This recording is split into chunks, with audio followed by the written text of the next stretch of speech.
Hey guys, I'm Jeremy, and here's a trip I did to Africa through Kenya, Uganda, and Rwanda back in 2010. So really cool trip, nice people and everything, not without some annoyances and things like that, but overall a great trip. So I hope you enjoy.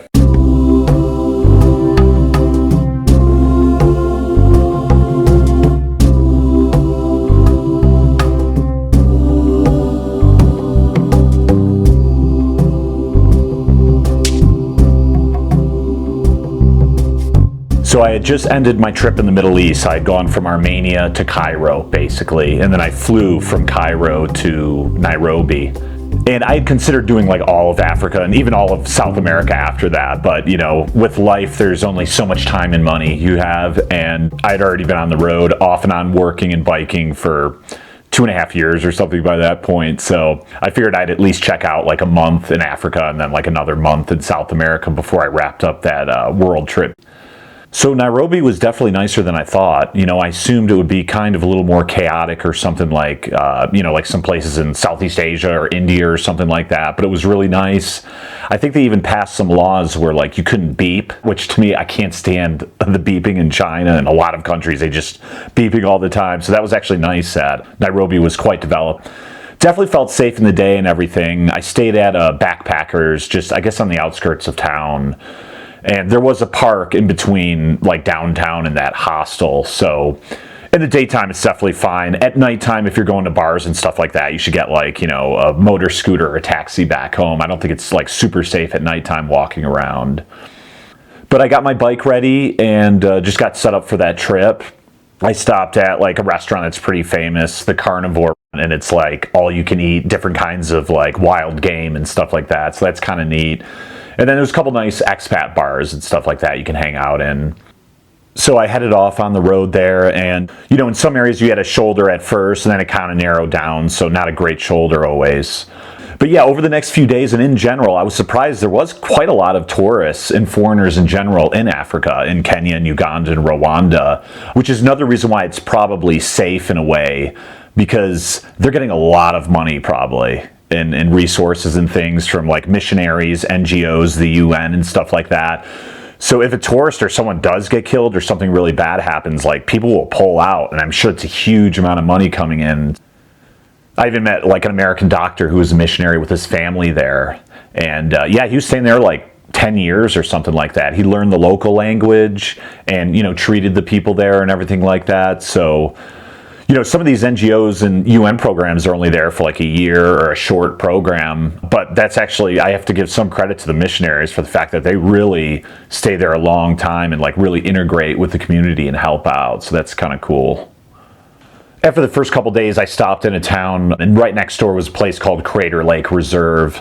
And with that park, you could just walk in for like an hour or something like that. And you could see like zebras, giraffes, and other wild animals. That was pretty neat. That was the first time I'd seen, wild animals outside the zoo. And I think that one was only $10. And there's quite a few places in Africa where you could just drive through on the main road and you could see all the wild animals all around. So you don't have to like always pay to go on a safari necessarily. Although I probably wouldn't want to bike through an area with like lions or tigers or like dangerous animals, obviously. But at least if it was just, like giraffes or zebras or something, like, obviously I'm not too stressed about that. And it was kind of cool because they're very studious, like as I'd walk up, like they'd be eating grass and stuff and they just put up their head. Like anytime I take even the smallest step, they've got such good hearing that, from like 300 feet away, they would like slowly, like you couldn't get close to them by any means. You might be able to get a little closer to the zebras, but the giraffes or anything else, you can't get too close. They're quite a ways away. And I even stayed in a campground there where actually hippos come right up into that campground and stuff, but they have an electric fence to keep them out. And actually hippos are, I'm pretty sure, the most dangerous animal in Africa as far as like most fatalities go.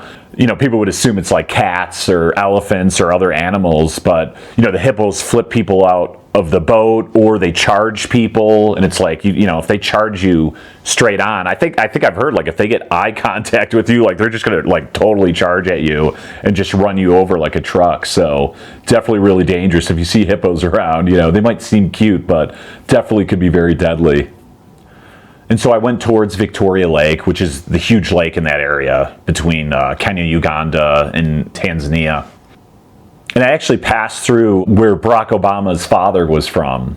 And then like 20 Ks down south from there, I could have taken a side route, but it was a dirt road to where Barack Obama's grandmother is. And she was in her 80s at the time, and I just looked online. She just died only 2 years ago. She was 99 years old. So that town that his father was from has a lot of Barack Obama stuff all around, because obviously he's super famous in Kenya. At some point I was in a village and a guy came over and he mentioned like he lost his wallet or something like that. I kind of give him a few bucks, and so you kind of do get a little bit of that. Same thing with the kids. You know, I had some nectarines or something in my bags, and you know, the kid asked for one and I gave the one kid one, so they all grabbed them out of the bag, and which is no big deal. I'm sure there were only like $1 for a whole bag of nectarines, but you do get that a little bit if you go into some of these bars and stuff in these little villages and towns. Like people will come up and usually ask you like, can you buy them a beer or something like that. So, you know, obviously I just tell them no, but sometimes that can be a little annoying after a while, you know, people asking quite a bit of the time. And it's funny too, because in Uganda and Kenya, the name for like foreigner, or I guess like a white person, is Mozungu. So all the little kids, when they see you, a lot of the time they're like, hey, Mozungu, give me money. And it's funny how they look at the bag, because my panniers, you know, are in the back and they're pointing, and the way they're kind of looking at it, or at least what I think is going through their mind, like they actually literally think that I have bags of money in my panniers, which is not the case. So I thought that was kind of funny. I did have a situation in Kenya where I was in an internet cafe, and you know, obviously people know English and chat with you all the time, and this one girl, she's a teenager, and she's telling me about like, you know, her plans in life and that stuff, and she seemed friendly enough, and I was like, well, I'm gonna walk through the town or whatever, I'm gonna go get my camera and stuff. And she followed me down to the campground, and I went to like, I think go to the bathroom or something. I kind of looked out, I saw like, because before she was kind of looking at maybe my guidebook or laying like on her back and kind of reading a little bit. And I think she had gone in my tent, so when I came out, I checked right away to see like if my stuff was there. And I think my important stuff was buried, but I couldn't find my phone. And I was like, oh, there's no way that this chick like went in and took my phone. And I couldn't find it right there, but my stuff was kind of a mess. And I was like, well, maybe I put it somewhere else. And I walked back into the village, you know, to take photos or whatever. And she eventually kind of disappeared. But then I went back and searched everything pretty well after that. And, you know, there is security there and stuff. So it wasn't like random people could come in. The only reason why she was let in is because she was walking with me, right? And so that was a little bit of a mistake. But it's not a big deal. It's not like a smartphone. It's just a like $50 Nokia. But yeah, that was a little bit of a bummer. So I got to the border of Uganda. Crossing there wasn't too bad. You just paid like, I don't know, $50 and you easily got through. They didn't even need to like check all my things or anything like that. And Uganda was quite a bit poorer. Like Kenya's got a lot of tourism, and I think it was open to free markets and stuff much earlier than a lot of places in Africa. So they developed quite a bit more, but Uganda was quite a bit poorer. They were both British colonies at one point, and Rwanda was a French colony. So it has a different feel kind of for that reason too. At that point, I figured I probably should take some malaria pills. Because when I was in Kenya, I didn't take them because you're about a mile high, and I think the malaria is quite a bit lower. But once you get into Uganda, in certain parts of Africa, it's quite prominent. And I talked to one doctor when I was there, and you know, I know malaria is all over the world, like in Asia and many different places, but I think 90% of malaria in general is in Central Africa. I did meet a few cyclists and other people who were sick because of that. So I think I took Fandazar or something like that, which I think you only need to take a few of them, and that should treat you. Most of the people I met, you know, they were sick for a few days. It wasn't too bad. Malaria can really be pretty mild to really bad. If you get one that's like, it's like a viral infection in your brain basically or something, and that one's really bad, and some people die from that. So just something to consider when you're going there. And I stayed in a lot of cheap places. Like I stayed in campgrounds, and I also stayed in some cheap hotels. And they do have the mosquito nets in the rooms and stuff, but some of those have been like hanging up and really dusty and old for probably like 20 years. So you might want to consider bringing your own mosquito net, because they're obviously not that heavy, and it might be a little cleaner and a little more comfortable when you set it up. Because some of the ones I had, it's kind of like over my face. I've got this like dusty screen over my face, or it was like ripped open or something. something, so the mosquitoes got in anyway. So that's something to think about too. Or just get nicer hotels if you can. I think one of the reasons why I was in such cheap hotels was there wasn't many options in some little villages. But obviously in the bigger towns, you've got quite nice places. So, or you can just stay in your tent too at some of those places. In Uganda, they seemed a little more careless about driving by, like the big trucks. It was tough because there wasn't a shoulder for the most part, and you get these trucks going by, and in some countries they'll slow down or like go around you. Here it was like, nope, they're just going right down. They're not giving you any room. So that was definitely a little stressful because I would just have to pull off onto like the dirt road or the stones on the side of the road on the shoulder, because these trucks were not gonna like move out of the way. But I did have an interesting conversation with this the young guy at the hotel there, and we were kind of talking about some of the politics and stuff. Already by this time in 2010, a lot of money was coming in from China to build a lot of the telecommunications and other things like that. So I'd seen in a lot of areas like ditches and Chinese people around like developing a lot of things. And he mentioned actually he didn't really like Obama. He actually liked Bush more because he was like more straightforward. And Obama's more of the type he thought that like says things, but like the Chinese weren't actually investing the money and stuff like that. So I thought that was kind of interesting, his perspective on that. Overall, the scenery was great in all three countries. I was surprised how many like nice hills and mountains were in a lot of these areas. Of course, south of Kenya, you've got Kilimanjaro. So I was aware it was definitely mountainous, but really pretty. And then at the end of Uganda, before you get to Rwanda, you get to Lake Bunyonyi. I don't know how you pronounce that. And there's a lot of nice guest houses there. So that's a pretty popular spot. And so I stayed at a guest house there. The guy that ran it was from Holland, actually. And he was a commercial fisherman in Dutch Harbor, Alaska. He did like crab fishing back in the day. So that was kind of cool because you could see my other videos. I worked up there 3 seasons. So we had quite a bit to chat about that. And then there was a German professor who had been going back and forth from Germany to Uganda for like 30 years or something like that. So it was kind of cool to pick his brain and get like some insights about the culture and different things like that. One of the interesting things he mentioned was like he had bought some furniture for like a school or something like that. I think he got like, let's say a desk for $300. Maybe he had like 2 or 3 there and that was it. And he said, why don't you make some more for me? Because I could actually need to have like 10 desks or whatever it was. And the guy laughed. He's like, I already have a few $100s. Like, why would I work to like save that money, basically? He's like, I don't need to work it out for 2 months. So I thought that was kind of an interesting cultural aspect. They also mentioned it was pretty relaxed, like the relationships between men and women and having kids and stuff was pretty open, I guess. One evening we went to get in the boat. There was a few other guests there, and I think we were trying to get like a dozen people in a relatively small boat, and it started sinking below the water. So we're like, all right, let's do obviously let's get 2 boats instead. And we already had quite a few drinks, and it was a good thing that I had just put my iPod back in my tent. And I guess the Dutch guy put his phone, he was just charging his phones because we only got out about 10 feet before we rolled the boat right into the water, which I admit was probably my fault, so I definitely felt pretty bad. But I guess no one's phone was ruined, so it was all good. There was quite a lot of other tourists in that area and going to the border of Rwanda. So a lot of SUVs and stuff were stopping and giving like money and pens and things to the kids. So the kids in that area near the border were like really getting pretty aggressive, like give me something, give me money and stuff like that, which is expected in any tourist area where, tourists are giving kids stuff like that, which I don't appreciate. At least they weren't like super aggressive or threw rocks or anything, because I've had a few countries where like kids throw rocks. And actually, while that topic's in my mind, I did read quite a few people who had biked all of Africa around that time, and I think Ethiopia is pretty notorious for kids and people throwing rocks, so keep that in mind. Now, that was over 10 years ago when I researched that, so things might have changed, but all of the things I heard was not very fun, so keep that in mind. And so I got into Rwanda, which was no problem, and it only took a couple days to get to the capital, Kigali.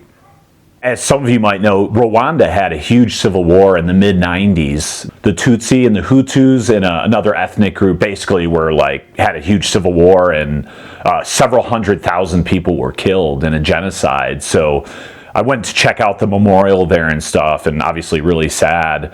But wouldn't even realize that that would have even happened just, 15 years before or whatever, because everything there was, functioning quite well, and their economy, I think, is one of the best in Central Africa right now. So definitely a nice place. It was more colorful, like the people wore much more colorful clothing and stuff like that. Like in Uganda, it was quite poor and basic, but Rwanda, for whatever reason, they had really colorful clothes.